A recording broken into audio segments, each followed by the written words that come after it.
నమస్తే. Welcome to our channel. నేను మిషాల్ని. Liquor స్కామ్‌కి సంబంధించి సిట్ దూకుడు పెంచింది ప్రజలు గమనిస్తూనే ఉన్నారు. మరి ముఖ్యంగా చూసుకుంటే లిక్కర్ స్కామ్‌కి సంబంధించి కీలక పాత్ర చెవిరెడ్డి భాస్కర్ రెడ్డి అని సిట్ అధికారుల్లో తేలింది. ఇక ఆయన కంపెనీలు ఎక్కడెక్కడ డొల్ల కంపెనీలు మొత్తం అంటే బ్లాక్ మనీ మొత్తం వైట్ మనీగా మార్చేశారు.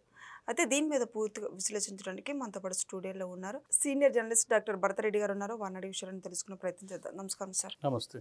సార్ లిక్కర్ స్కామ్‌కి సంబంధించి ఇక తాజా అప్డేట్ ఏంటంటే ఏం చెప్తారు సార్? లిక్కర్ స్కామ్‌కి సంబంధించి చెవిరెడ్డి భాస్కర్ రెడ్డికి సంబంధించిన అంశాలే రోజుకు ఎక్కువగా వస్తున్న సందర్భాన్ని చూడొచ్చు. చెవిరెడ్డి భాస్కర్ రెడ్డి చివరిలో అరెస్ట్ అవ్వడం జరిగింది. కానీ అతనికి సంబంధించిన వివరాలు రెండో అభినవ పత్రానికి సంబంధించి చూసుకున్నట్లయితే అతను ఏ విధంగా డబ్బులు సేకరించడం ఒక ఎత్తు అయితే సేకరించిన డబ్బును ఏ విధంగా తరలించాలి, ఎక్కడ ఇన్వెస్ట్ చేయాలనేది పూర్తి బాధ్యతలు కూడా చెవిరెడ్డి భాస్కర్ రెడ్డి నిర్వహించినట్టుగా మనకు అభియోగ పత్రంలో కనిపిస్తుంది.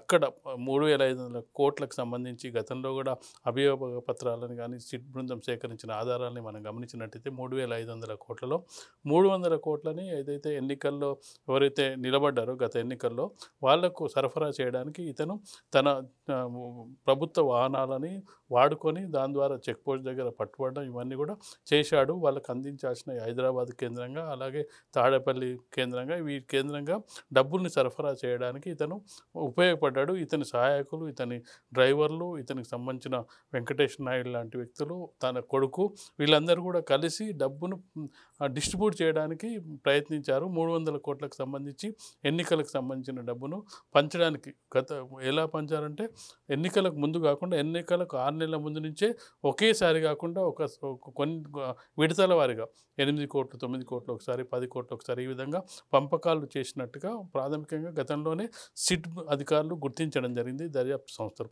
ఇప్పుడు కొత్తగా వచ్చిన లేటెస్ట్ దాని ప్రకారం మనం చూసుకున్నట్టయితే మరొక అభియోగ పత్రాన్ని మనం ఒకసారి పరిశీలించినట్టయితే మరికొన్ని అంశాలు ఇప్పుడు వెల్లడవడం జరిగింది. ఏదైతే డొల్ల కంపెనీలకు సంబంధించిన సమాచారం ఇప్పుడు సేకరించడం జరిగింది.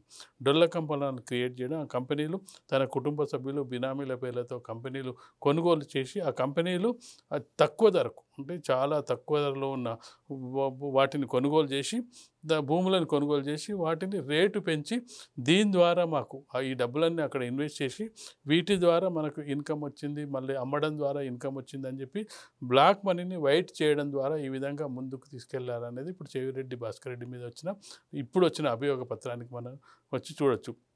ఇప్పుడు మనం గమనించినట్టయితే చెవిరెడ్డి భాస్కర్ రెడ్డికి కీలకంగా మారే అవకాశం కనిపిస్తుంది.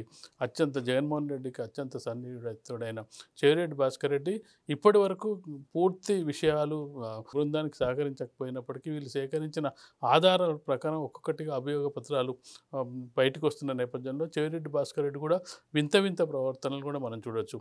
కోర్టుకు తరలించేటప్పుడు ఏ విధంగా పోలీసులతో వ్యవహరిస్తున్నారు, అలాగే కోర్టులోకి వెళ్ళిన తర్వాత న్యాయమూర్తి ముందు ఏ విధంగా ఉంటున్నారు, న్యాయమూర్తి కూడా 1-2 సందర్భంలో వార్నింగ్ ఇవ్వడం జరిగింది. నువ్వు మిగతా నిందితులు ఏ విధంగా ఉన్నారు, నువ్వు ఏ విధంగా వివరిస్తున్నావు అని చెప్పడం జరిగింది. దాంతోపాటు నాకు ఆరోగ్యం సహకరించట్లేదు, నన్ను వేధిస్తున్నారు, ఏ విధంగా అయితే ఎన్ని చేయాలో ఆ చేష్టలు అన్ని చేస్తున్నట్టుగా మనకు కనిపిస్తుంది. అంటే పూర్తిగా అతను ఇరుక్కున్నట్టుగా కనిపిస్తుంది. అది బయటపడకుండా ఉండడానికి వింత చేష్టలు చేస్తున్నట్టుగా మనకు కనిపిస్తుంది. మరి లిక్కర్ స్కామ్ సంబంధించి ఇంకా కొత్త పేర్లు అయితే వెలుగులోకి వస్తున్నాయి సార్. ఇక ఇది ఒక కొలుకొచ్చే అవకాశం ఉందంటారు. ఏమంటారు దీని గురించి? చివరి దశకు వచ్చినట్టుగా మనకు కనిపిస్తుంది. లిక్కర్ స్కామ్ జరిగింది. ఆ జరిగిలో 3,500 కోట్లు జరిగింది. అందులో దేనికి ఎంత మరల్చాలనేది ఒక్కొక్కటిగా ఆధారాలు బయటపడుతున్న నేపథ్యంలో గతంలో మనం చూసుకున్నట్టే భూములు హైదరాబాద్లో కానీ బెంగళూరులో కానీ భూములు, అలాగే చూసుకున్నట్టయితే బంగారం ఇలాంటివి కొన్నారు. ఎవరి పేరు మీద కొన్నారు ఏంటి అనేది కూడా ఎక్కడ ఇన్వాల్వ్ అయింది. కొన్ని చోట్ల మనం చూసాం ఫామ్ హౌస్లలో డబ్బు కూడా దొరికిన సందర్భాన్ని చూడొచ్చు. ఇవన్నీ చూసినప్పుడు ఏంటంటే ఒక్కొక్కటిగా తవ్వుతున్న కొద్దీ బయటికి వెళ్తున్న సాక్ష్యాల ఆధారంగా మనం చూస్తున్నట్టయితే అంటే ఒక చివరి దశకు వచ్చింది, ఎండింగ్కి వచ్చింది. ఇక ఏదైతే సిట్ బృందం ఉందో పూర్తి ఆధారాలతో పూర్తిగా కోర్టుకు సమర్పించే అవకాశం ఉంది. ఈలోపు అసలు ఇప్పటి వరకు మనం చూసుకున్నట్టయితే దాదాపు 40 మందిని విచారించి 12 మందిని అరెస్ట్ చేసినప్పటికీ ఈ 12 మంది ఎవరు కూడా ప్రధానంగా ఎక్కడ అంటే ఎవరు చేయించారు, ఎందుకు చేయించారు, కర్త కర్మ క్రియ అనేది ఇప్పటివరకు ఎక్కడ అంటే అభియోగ పత్రాల్లో కొన్ని సందర్భాల్లో జగన్మోహన్ రెడ్డి పేరు ప్రస్తావనకు ఈ సిట్ బృందం తీసుకొచ్చినప్పటికీ వీళ్ళెవరు కూడా సహకరించినట్టు కనిపించలేదు. వీళ్ళు సహకరించకపోవడం వల్లనే వీళ్ళకు బెయిల్ మంజూరు లేట్ అవుతుంది. నిందితులు సహకరించట్లేదు, వీళ్ళ బెయిల్ రిమాండ్‌ని పొడిగించాలని చెప్పి వీళ్ళ అభ్యర్థనని సిట్ బృందం అభ్యర్థనని ప్రత్యేక కోర్టు న్యాయస్థానం వీళ్ళకు అనుకూలంగా చెప్తుంది. కాబట్టి వాళ్ళకు బెయిల్ రావడానికి లేట్ అవ్వడానికి కారణం ఏంటంటే పూర్తి వివరాలు వాళ్ళు బయట పెట్టట్లేదు.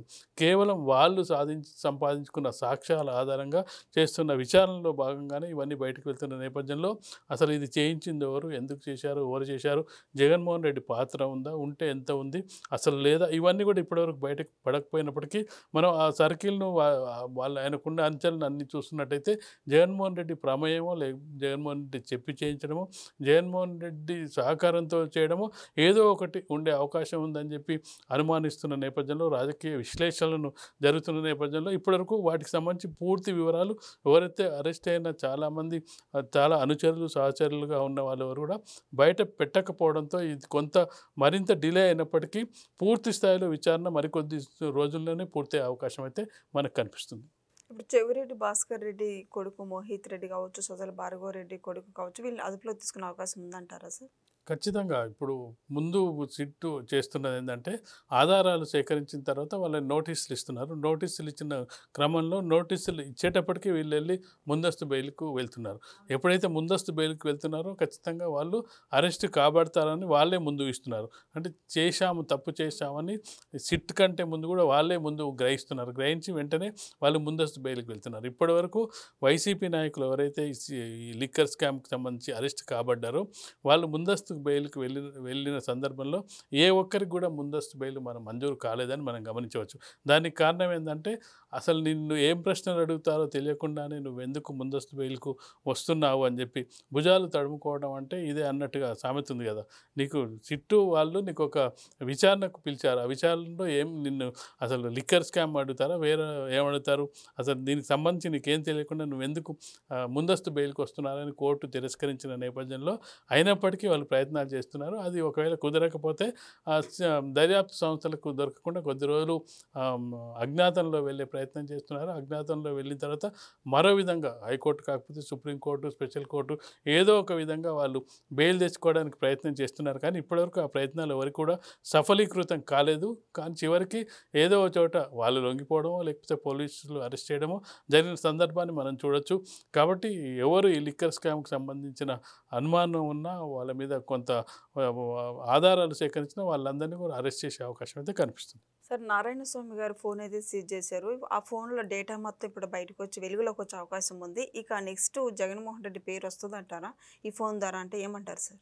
ఖచ్చితంగా నారాయణ స్వామి ఇక్కడ కీలకంగా చెప్పొచ్చు.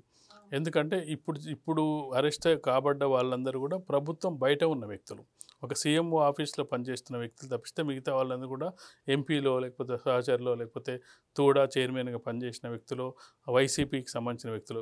నారాయణ స్వామి డైరెక్ట్ ఇన్వాల్వ్ అయిన వ్యక్తి. డైరెక్ట్ ఇన్వాల్వ్మెంట్ మీన్స్ క్యాబినెట్లో ఒక నిర్ణయం తీసుకున్న వ్యక్తి. క్యాబినెట్ అప్రూవ్ చేస్తేనే ఈ లిక్కర్ పాలసీని మార్చిన వ్యక్తుల్లో ఆయన ప్రథముడు. ముఖ్యమంత్రి ఎక్సైజ్ శాఖ మంత్రి ఆధ్వర్యంలోనే క్యాబినెట్ నిర్ణయం తీసుకున్నప్పటికీ ఎక్సైజ్ శాఖ మంత్రి సంతకంతో ఏదైనా స్కీమ్ మారాలంటే అది మారుతూ ఉంటుంది. అంటే నారాయణ స్వామిని విచారించినప్పుడు చెప్పింది ఏంటంటే నాకేం తెలియదు, అంతా పై వాళ్ళకే తెలుసు, మీరు డిజిటల్ నుంచి మాన్యువల్కి ఎందుకు మార్చారు, లిక్కర్ పాలసీని కొత్తగా ఎందుకు తెచ్చారంటే ఆయన ఏం చెప్పలేదు. కాబట్టి ఖచ్చితంగా ఇప్పుడు నారాయణ స్వామి మంత్రి అంటే జగన్మోహన్ రెడ్డికి మంత్రి అన్నట్టు కదా, వేరే మంత్రి కాదు. జగన్మోహన్ రెడ్డికి తెలియకుండా క్యాబినెట్ మినిస్టర్స్ పనిచేసే అవకాశం ఉంటుంది.